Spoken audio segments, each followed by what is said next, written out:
to BizChicks TV. We're here to help you take the hassle out of your hustle so you can build a profitable business that's fun to run. Here are your hosts.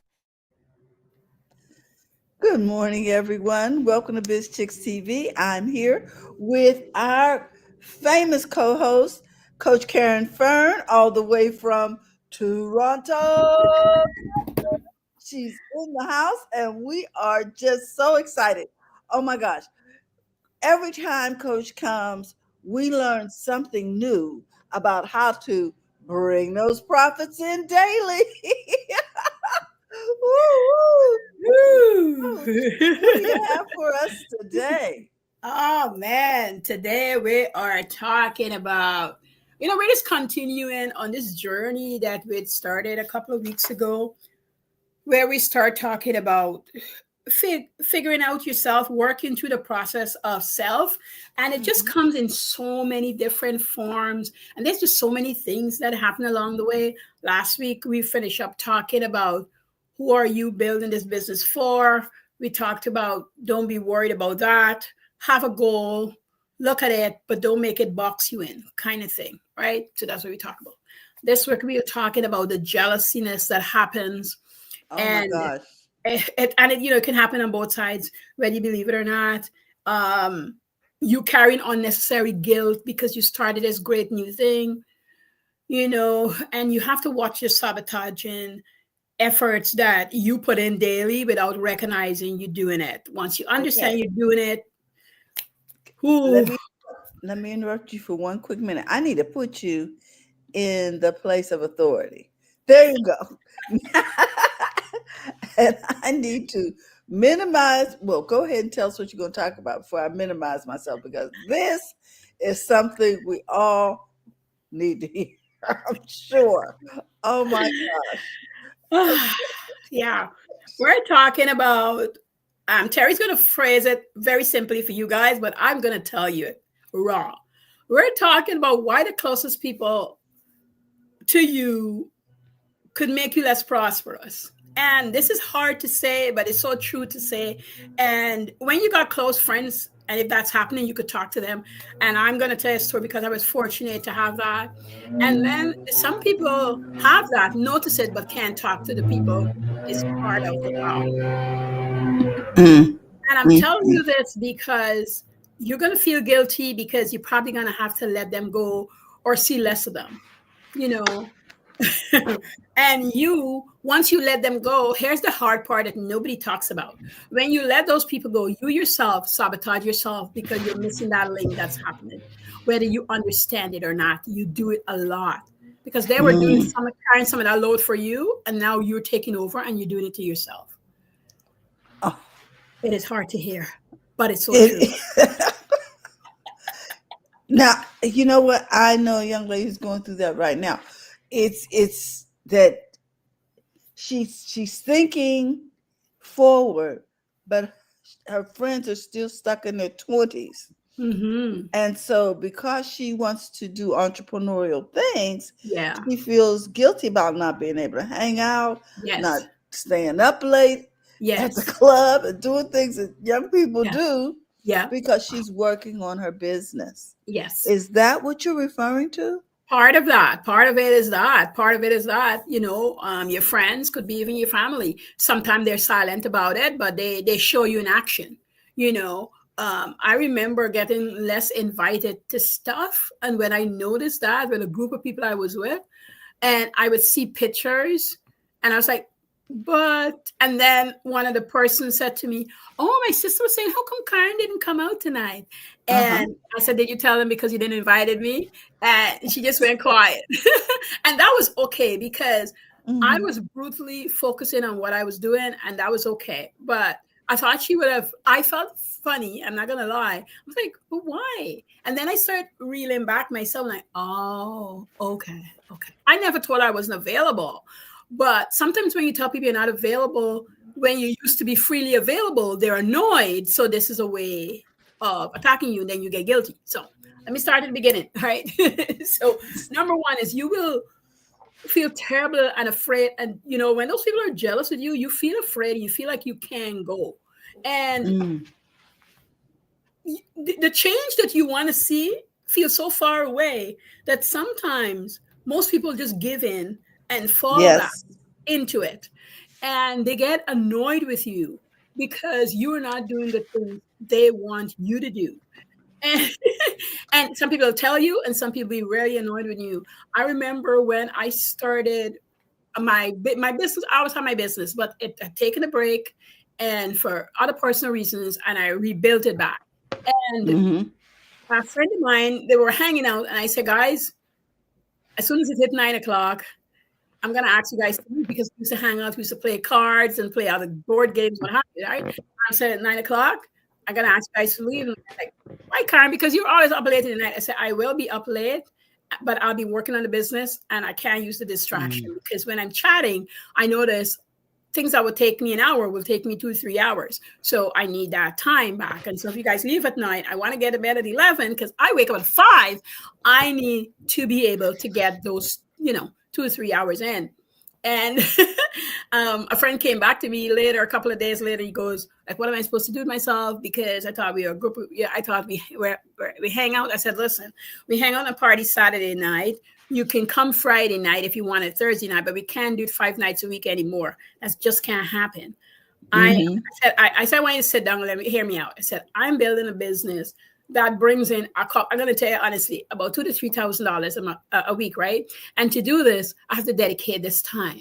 I have to have enough work set up for the other people who's working with me. I'm not building this alone. There's 2 other people that I guess pay out of this thing that I'm doing.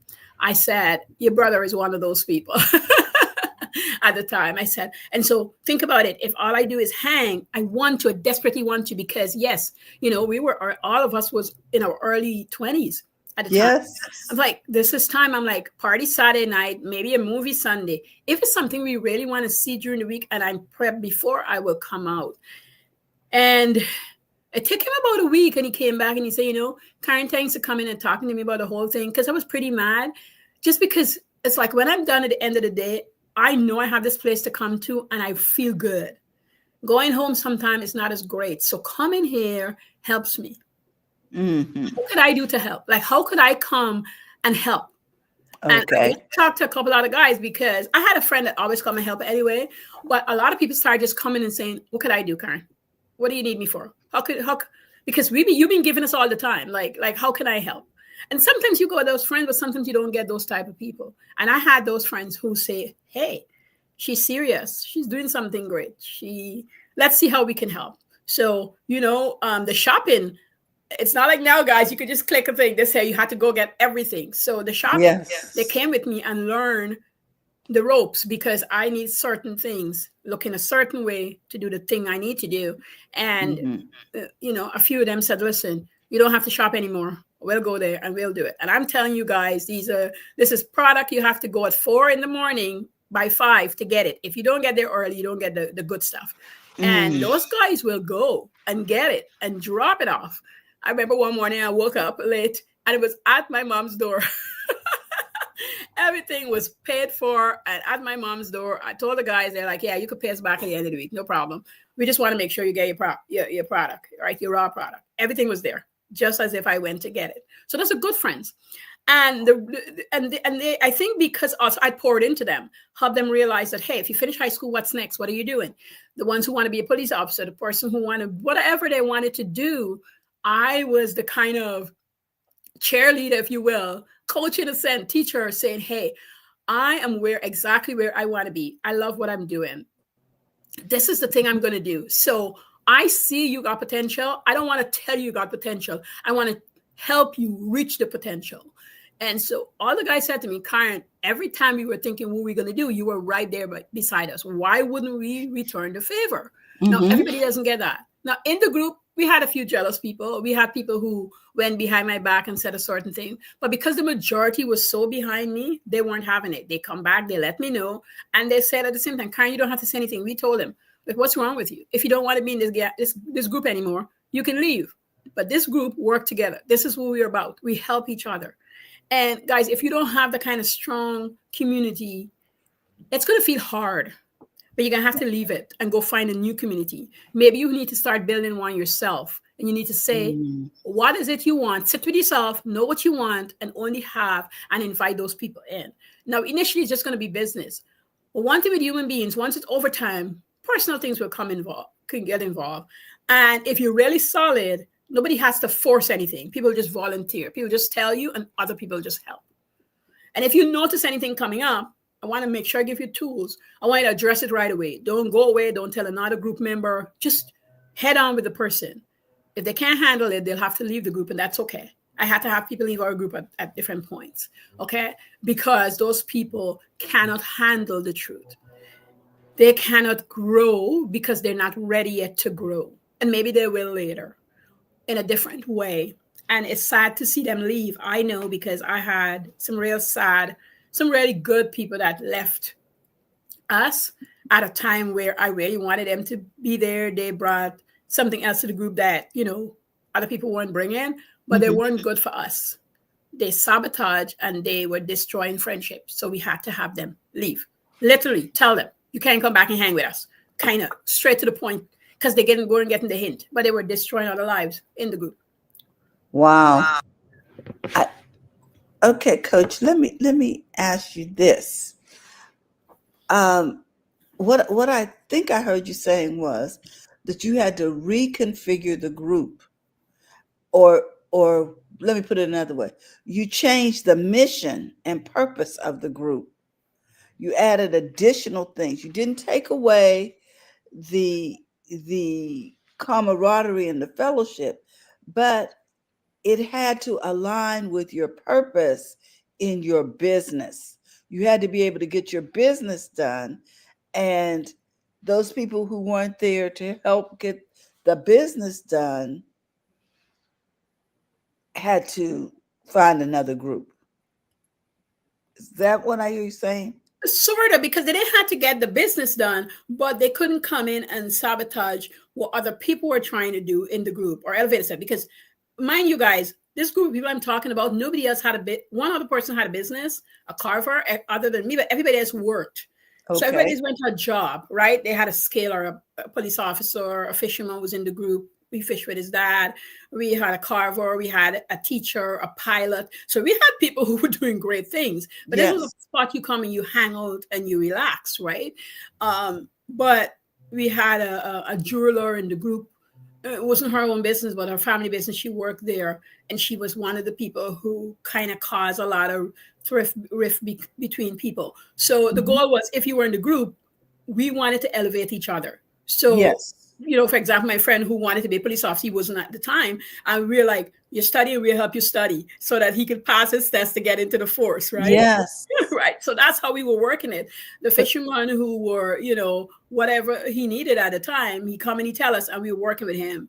The carver, who he needed people to help him with sanding. He had his group of people, but we help him get other people when we didn't have enough people to do the sanding and the fetching of the equipment and whatever he needed, right? The teacher, the same thing. Like, Tony didn't need us. He's a teacher. But he'd come if he got a problem or a student at heart, and he'd tell us. And we're like, maybe you want to look at it this way or that way, because maybe the student is not getting it because of X, Y, and Z. You should talk to the student or the parent. Like, we had those kind of things that help people.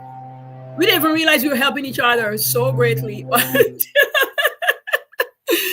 Different things happen. And so if you don't have that in your group, and we don't come together naturally, we love to party, we love to dance, we like singing. And so this is how this group formed, to be honest. So it was like a support group for one another, in a sense. And a mastermind.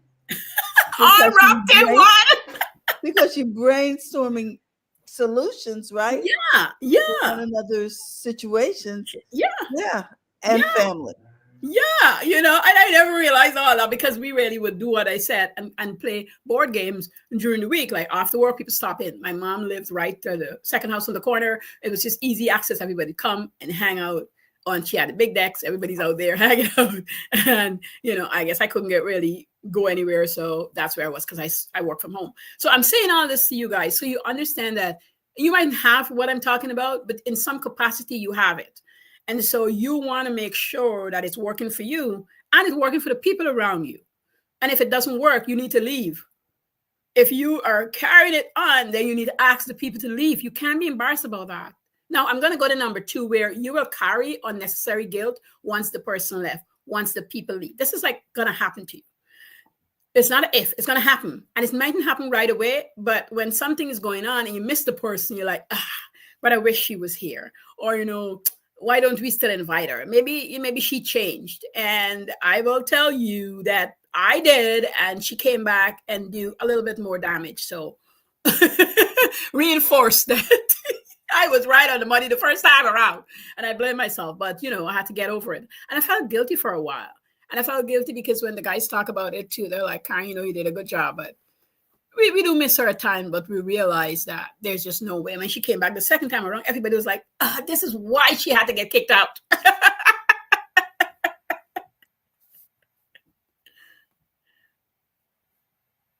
People are consistent with their behavior. Mm-hmm. The way you do one thing is the way you do everything. Mm-hmm. No lie. No lie. And if you say, Coach, what do I have to do in my business? Because if you're worrying about that and that causing a problem in your social life, I say, whatever you do in your personal life, it comes over to your business life. You don't notice right away, but it comes over in small places. I would feel guilty while I'm doing something. I could cut my hand. I deal with sharp objects. I'm thinking about, oh my God, what happened to her? Sometimes I'll think about her, so it did a few things. Her sister came and see me and asked what happened.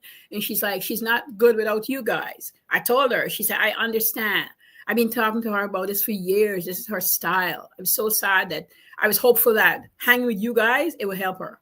Mm-hmm. Literally. And that's the other thing we have to remember too. A lot of times people try to export their problems to other people's docs.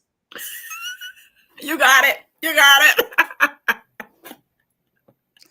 And so they'll tell you, oh, yes, this person's great. It's like when you hire an employee, they had these excellent references, but what was really happening is people were trying to get rid of their problem. Yep, pushing them at you. Pushing them at you. You really don't need a reference. It's great. But I know when I was in hiring phase, the first year I would call up people and then I just stopped. I just talked to the people myself. I can tell you in a conversation quickly if the person is going to be okay. And I could tell you if I'm getting some red flags, but I'm willing. It's not, the flags are not flying high enough and I could work with it. And so now they're on probation anyway, but in my mind, I'm watching everything. And I know that this is not going to last very long. And they just exit themselves. Easily. It's especially when it's just you and an assistant or you and 2 or 3 people. Yeah. That needs to be a chemistry that flows. Yes, it has to be. And even when it's a bigger organization, I used to help my supervisor. Like when she hired people, she would always ask me, Karen, what do you think? And I would say to her, nope, it ain't gonna go down. And she said, you sure? I'm like, he's not gonna last long. And after it happened 2 or 3 times, she's like, okay, if you say no, we're not hiring. I'm not a supervisor. She's like, because you got an instinct that I don't have. She said, I just don't see that. And I'll get myself, maybe she hired a cook once and he lasted, I think, 6 months and he just left.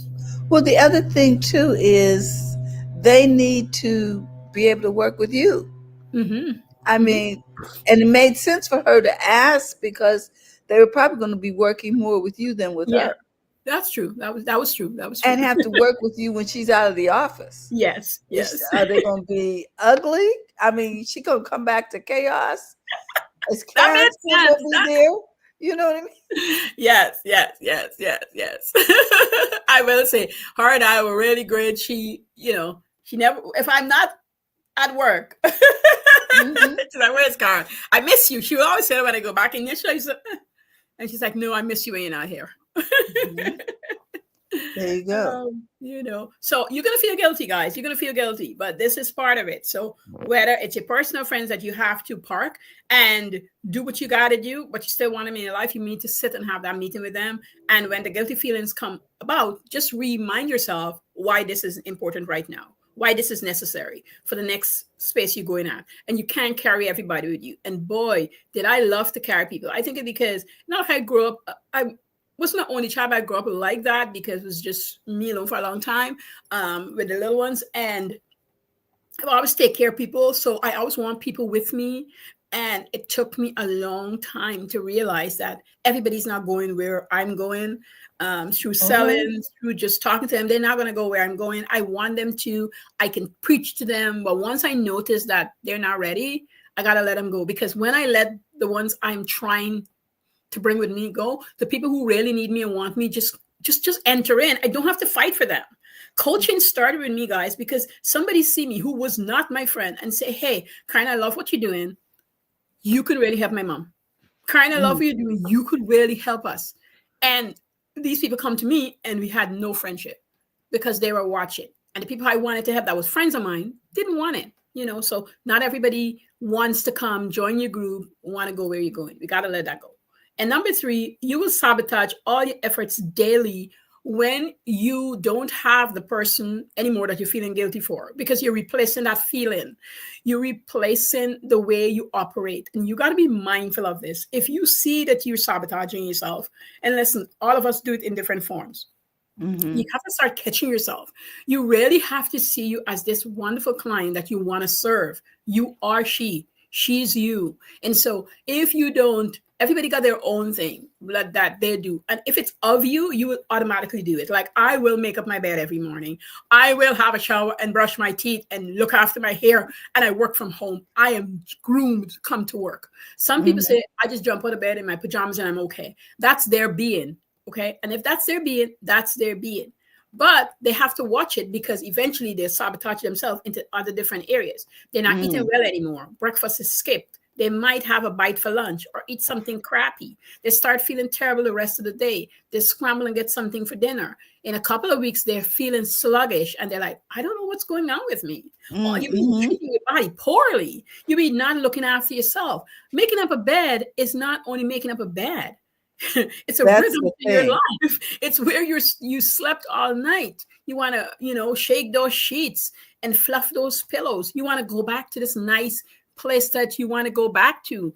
When you change your sheet. If you got a linen spray, put it there. Whatever it is you do, you go do it. When you start your day feeling nice and fresh, you're going to behave in that manner. Okay. You're going to want to eat something. Maybe you don't eat a big breakfast like I do, but you'll have a cup of tea, a cup of coffee, a smoothie, and something to eat that you know is going to be nutrients to your body and keep you up so you could actually do the work that you're supposed to do, that you decided you want to do. And if you go into a job, you go in and you're not grumpy with other people because you're filled. You're not, what do they call it? Hangry.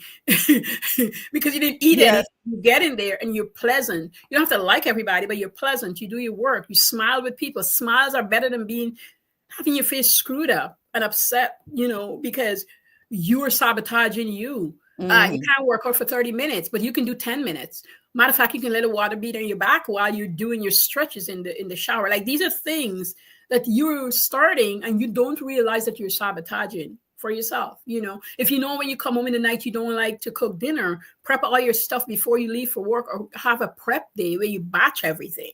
Like these are things that you help you do for you. And when you do that, now your job is great because you going there, that's your angel to help you. If you want to start a business, subsidize your business. So stop complaining about the job because you got it. Okay. And now you got a business and the things you say you're going to do, you do it. You plan your business, you plan when you're going to launch your business, you have your day when you're going to register. Anything that you got to do for the business, have it down and then set aside time and give yourself extra time. 3 things I'm going to do in my business today. Okay. If one of the things have 9 steps, only do 2 and Mm. leave the other out. Don't overcrowd yourself because then you will do nothing. Sabotage come in so many forms. Like everything that you want to do is going to take 4 to 6 times that you think is going to take you. Just accept that. Be aware of that. I don't care how much oil we have because I use chat GPT and anything else too. So I understand it saves you time. But Mm-hmm. to get you there, to have the right questions to ask, to know what is it you want Yes. to do, it's going to still take time. And then when they give it to you, you still have to go back in, check spelling, grammar, see where you want it to be. Does it already sound like you? Is this something you want to use until you get used to it? There's no magic pill. And then you feel guilty. Well, I give it to ChatGPT and look what they spit out. I feel good. I don't have anything else to do, but that's a lie. So go sit and do it. But because you are not sabotaging yourself, because that's why I want you to get you as often, because it's going to happen here and there. But when you catch yourself, repair it, do it. I'm falling back. I'm not doing all I say I'm going to do. Why did I crowd my day? Who am I trying to impress? If I'm trying to impress myself, I'm impressed with you already, girl. You got up this morning, you made your bed. I'm impressed with you already. You're looking after yourself, okay? I'm doing a good job at the job that I'm doing. I'm impressed with you. So if it's anybody else, forget it. Because God doesn't impress with you because you do what you say you're going to do. He like when we keep our word, okay? He like when we keep our word. When I find I'm sliding down that slippery road, because it's not only for you, it's for me as well, I have to step back and say, is it too much on my schedule? Like I need to change it. I don't want to be embarrassed in my schedule. Like it was big on, I'm just shrinking it. Like it's too much on the schedule. Like, why am I doing this? If I'm supposed to live for a long, wonderful life, why am I packing things in for a short period of time? Because life is going to change. But life been changing always. No matter what you're seeing right now, life has always been changing. It changed how we like it sometimes, and it changed how we don't like it sometimes. And we in the don't like it phase. Because who's like all the madness is going on in the world right now? Nobody. But that's the phase we're in. We don't like it phase in the world.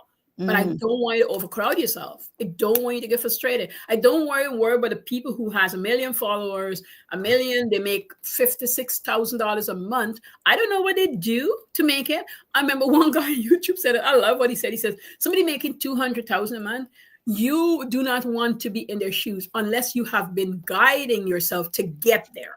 Among shoulders, whether they're doing it or they are the head of a team that's doing it, because there's as much work as the team leader, the creator, the founder, as the people who is right there, because everything comes to you. There's so many managers that still have to get back to you on things. And even if all of them are not getting back to you and you have somebody that stops before it comes to you, at some time you're going to hear about it.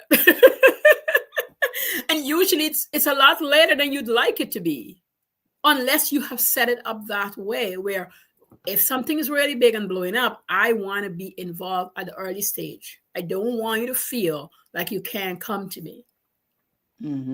I want you to come talk to me. Okay. I have a manager that used to be like that when he used to work with the government. He would always say, like, a supervisor's there, but if you feel like it's getting just a little bit out of hand, I want you to come find me. Say to her, listen, I'm not going above your head, but I need to talk to Terry. Okay.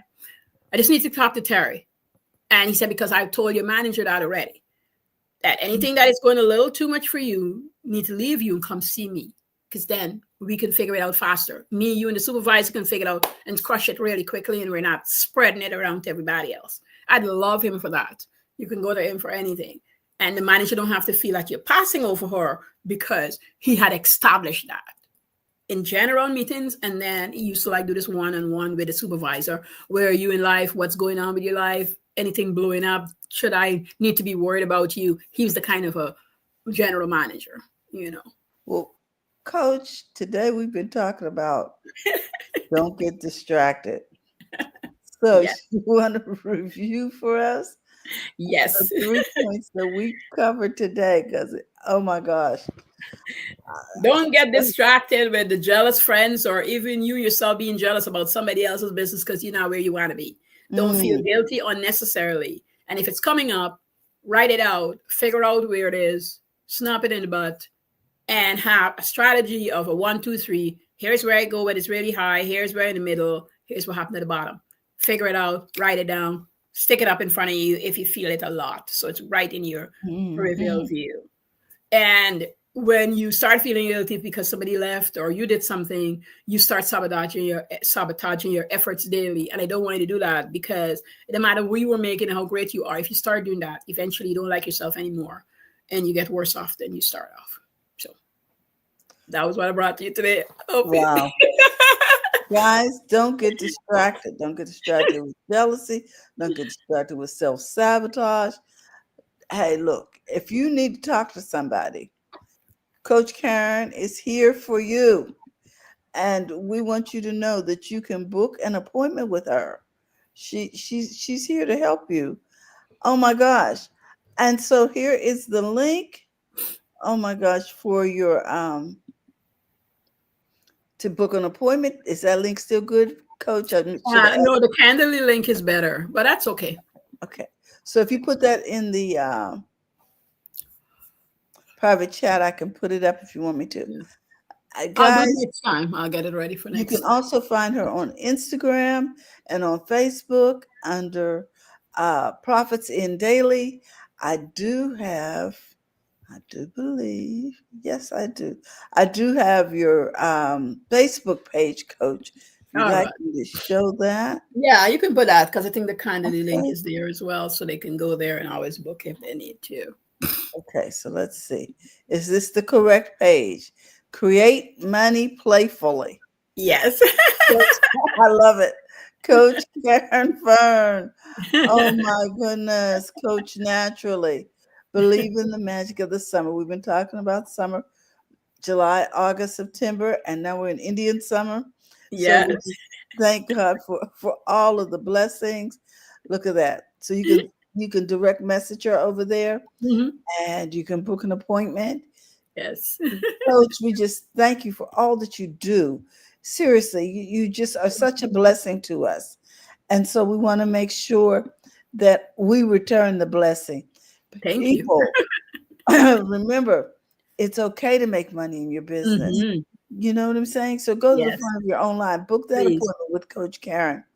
Also, we want you to know if you are interested in joining BizChicks, excuse me, you can simply text Biz to 33777, or you can contact us through bizchicks.net. We are in the process of putting together workshops about artificial intelligence. So, and making it easy to understand. We're going to be doing some hands-on things in the boot camp, but we also are having a free workshop on September 25th. We'll be putting that up so that you'll be able to register. For the boot camp, we only have 5 slots because we are going to be working hands-on for that, and that is a paid event. So we'll be posting those things and talking about those things on the channel this month, so that you can get information on how to register for either event or both. And we look forward to helping you run a profitable business that's Yes. fun to run Correct. and to take the hassle out of I your have the hustle. hassle. Have a great day, everyone. Bye-bye, Coach. Bye-bye. Thank you for tuning in today. We trust you've learned something to help you build a more profitable business and take the hassle out of your hustle. See you next time.